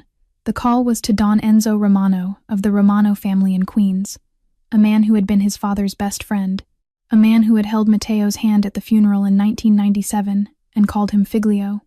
The second call was to the Ferrari family in Chicago, quiet old allies who kept the Northern Rail Corridor clean. He did not ask either of them for soldiers. He asked for one thing only, a council, a sit-down, the old way, in 1 week. Both men said yes before he finished the sentence. By 8 o'clock that evening, 3 days into the Montana safe house, Mateo was on a secure video call at the kitchen table with 7 screens tiled on a laptop, each screen a different city, each city an ally. Caleb stood behind him. The medic paced the front porch with a rifle. The ranch was surrounded by a 20-acre clearing of grass cut to 6 inches and 3 perimeter rings of motion sensors that Caleb had installed personally on the morning they arrived. Nora had been quiet all day. She had eaten half a grilled cheese sandwich at lunch, solved the lighthouse jigsaw puzzle for the 4th time, and announced, around 4 in the afternoon, that she needed fresh air. Caleb had walked her around the back porch twice, while Mateo was taking the first call. She had watched a hawk turn a slow circle over a distant hill and said she wanted to draw it. At 7:45, while Mateo was deep inside a conversation with Don Enzo about the logistics of the coming council, she slipped quietly out the back door with a notebook and a pencil. She sat down on the top step of the back porch, The sun was low over the grass. The hawk was still there, high and distant. A shape moved in the shadow of the juniper bushes at the edge of the yard. "Hello, little Nora," the shape said. It was a man's voice, soft, patient, unfamiliar. "Would you like to come with Uncle on a little trip?" The shape in the juniper was not alone. 6 men had come through the forest from the west, the blind side the ranch did not face. They had crossed the meadow on their bellies in the long blue shadow of sunset, moving through the motion sensor rings in timed pairs. They had not triggered a single alarm. Their equipment was Czech. Their training was Serbian. They were called the Wolf Pack in 3 countries. They had never failed a job. The man who spoke to Nora held out a gloved hand. He did not reach for her. He knew better. "Your Uncle Mateo sent me, little one. There is trouble. I am here to take you to him." Nora did not move. She had listened to adult voices for 4 days. She understood what a stranger in a bush at sunset could only be. She opened her mouth to scream.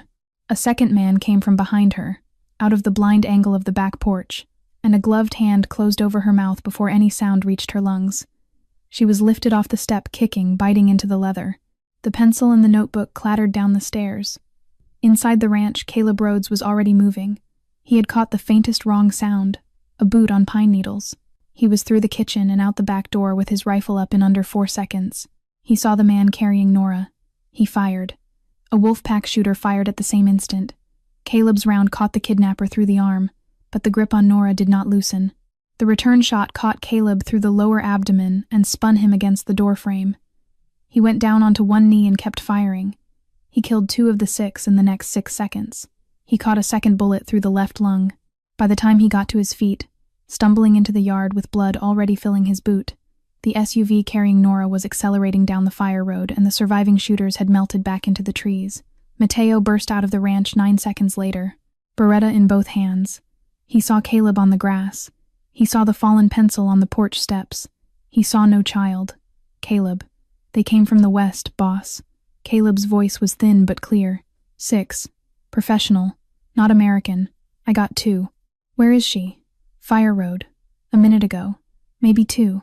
Mateo's phone rang in the jacket hanging in the hallway. The medic was already running with a trauma kit. Mateo pressed his palms down on Caleb's abdomen, held until the medic arrived, then stood with red hands and walked inside. Bianca. Red Hook. Brooklyn. Warehouse 7. 3 hours. Alone. Unarmed. 1 minute late. The child bleeds. A single black SUV within 6 blocks. The child bleeds. "Do we understand each other, love?" The line died. He walked back to the stretcher. The medic already had a pressure bandage and an IV working. The air ambulance from Billings was 15 minutes out. Warehouse 7, Red Hook. 3 hours. Alone. Boss. You cannot. I am going alone. But you will call every ally. Romano. Ferrari. Philadelphia. A ring 3 blocks deep around the waterfront inside 2 hours. Nobody within 400 yards of the warehouse. They wait for my signal. If you do not walk out. Mateo put his hand over Caleb's on his sleeve. Then make damn sure Nora does. That is the last order I give you as head of this family. She comes out. Everything else is negotiable. Caleb, pink at the corner of his mouth, closed his eyes and nodded once. The jet at the Lewistown airstrip was already being warmed up. Mateo drove himself across the meadow. On the passenger seat, he had laid out his Beretta, a spare magazine, and nothing else. He glanced, once, at the rearview mirror. On the dashboard, catching the last Montana light, sat a small silver ring. He had found it an hour ago, wedged under a floorboard in the back hallway, where a 7-year-old with quick thinking and 3 seconds of warning might have pushed it with her toe before a gloved hand reached her mouth. Nora had left him a trail. Mateo closed his hand around the ring, slipped it into his breast pocket over his heart, and pressed the accelerator harder. Warehouse 7 squatted at the far end of the Red Hook container yard, a rust-streaked rectangle of corrugated steel. A single yellow sodium lamp burned inside. The rest of the waterfront had gone silent. Bianca had chosen well. At this hour, on this pier, there was no one to hear. Mateo stopped the rental sedan 100 yards out and walked the rest on foot. His left leg was bleeding again under the bandage. He ignored it. He ignored the black SUVs at the water's edge, the 4 Wolfpack shooters flanking the doorway, the laser dot that briefly settled on his chest and then withdrew, once the lead shooter confirmed he was alone and unarmed. He walked into the yellow lamplight with both hands raised. Nora was in the center of the warehouse, tied to a steel chair with industrial zip ties. Silver duct tape covered her mouth. Her oversized blue sweatshirt was damp with sweat and tears. Her winter blue eyes were red-rimmed in her small white face. When she saw him enter, fresh tears poured down her cheeks, but she did not move. She had already learned, during the hours in the SUV, that moving was what made the grown-ups hurt her. Bianca Moretti stood 3 feet behind the chair in a long black coat, chestnut hair in the same precise chignon she had worn to every board meeting. A Walther PPK hung loose in her right hand. "Hello, my love. You came. I was not certain you would. That is your weakness, and I am grateful for it. It is the weakness that gives you to me." Matteo stopped 10 feet from the chair. "Let her go. I am here. Whatever this is, it is between you and me. You let yourself love a child you did not know existed until yesterday morning. 5 years I calibrated you, Matteo. All of it turned, in the end, on a 7-year-old you laid eyes on 48 hours ago. What do you want? Full control of the DeLuca family, every asset. A formal abdication witnessed tonight by the council under your signed confession." She tilted her head. "And your head, literally. Victor wants a trophy." Matteo laughed, dry and contemptuous. "Then why not take it in 2010? I was 23, bleeding in an alley on Fulton Street. You were already on the Salvatore payroll. You could have ended the DeLuca line in the gutter. Do you know why you didn't? Because Eleanor Vale got there first. A medical student with sterilized tweezers cost you your entire life's work. You have never forgiven the fact that a girl you considered beneath notice broke the oldest plan you had." Her smile flickered. She paid for it. She won anyway. She put her daughter on the key to the account that buries you. You have already lost. You have known it since I walked out of Sterling Private alive. Bianca raised the Walther. "Then I will take my consolation prize." Matteo turned his left wrist, angled the face of his steel watch toward his mouth, and said one word. "Now." The roof of Warehouse 7 disintegrated in a white burst of thermite charge, the industrial skylight blowing outward in a fountain of sparks. A Black Bell helicopter dropped through the opening on 4 rappel lines. 8 DeLuca soldiers slid down them in under 6 seconds. Bianca was faster. Her finger was already tightening when the charge went off. The Walther jumped. The round was meant for the center of Matteo's chest, and it would have found it. Except Matteo was no longer there. He had launched himself across the 10 feet between them, the instant he spoke the word, body twisting in mid-air, arms wide, interposing his own ribcage between the gun and the chair. The bullet took him high on the left side, just under the collarbone. He crashed down on top of Nora and her steel chair in a tangle of bodies and zip ties as the world above them exploded into light. The firefight lasted 3 minutes. 8 DeLuca soldiers against 4 Wolfpack shooters in an enclosed steel box. It was never a fair contest. Bianca tried to retreat toward the loading doors, Walther still raised. She did not see the man who stepped out of the shadow of a shipping crate. Caleb Rhodes should not have been standing. The bullets through his abdomen and his lung had been patched only 16 hours earlier.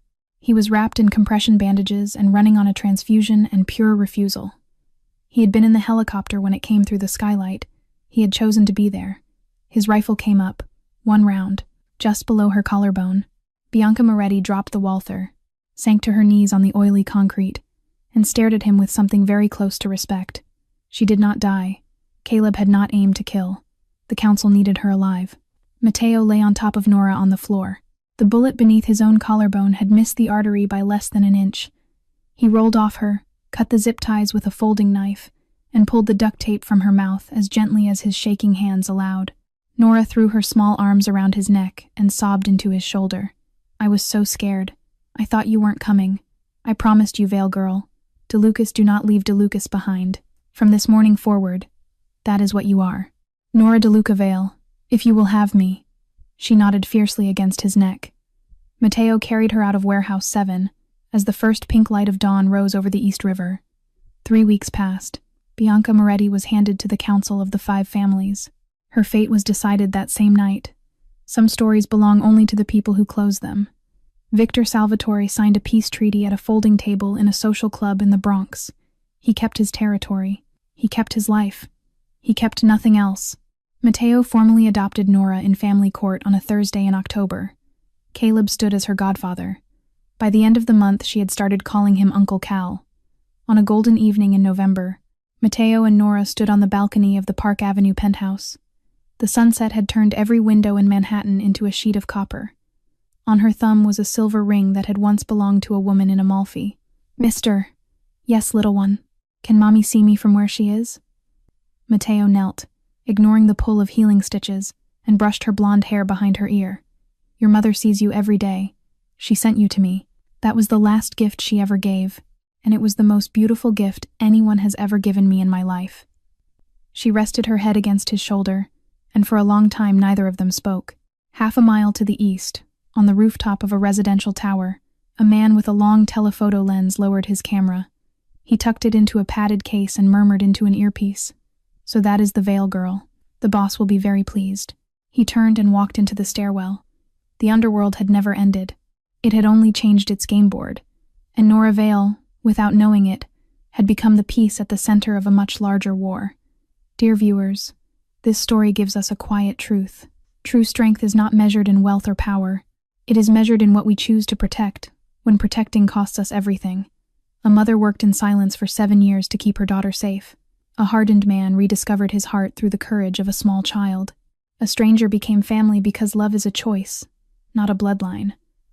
In our own lives, we all meet moments when walking away is easier than staying. This story reminds us that the people who choose to stay, who keep their promises even when keeping them is dangerous, are the ones who change the world quietly. If this story touched your heart, please hit subscribe, like this video, and share it with someone you love. We would love to hear from you. Did this story remind you of anyone in your own life? Leave your thoughts in the comments below. We wish all of you watching today good health, a peaceful heart, and a life full of love. Thank you for staying with us to the very end. Goodbye, and we will see you again in the next video.